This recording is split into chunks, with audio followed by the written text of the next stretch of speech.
This is a quick tutorial on how, when I'm assigning a test, how I let kids do it.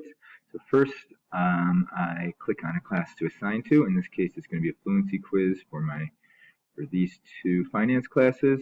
Great. Then I go to test behavior. I only let them see their scores.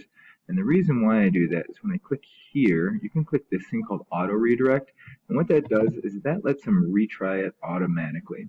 If it's really, really hard, I give them extra tries. This means the first try plus one. But in this case, I'm just going to give them one. This is the key thing. Then I come down here and I click skip partial and wrong. So this is only going to show them the questions that they got wrong. Sweet. Now to avoid some cheating, I go here, I shuffle the items, and that's all I do. Then I'll click assign. And I already had one, so I'm going to remove duplicates.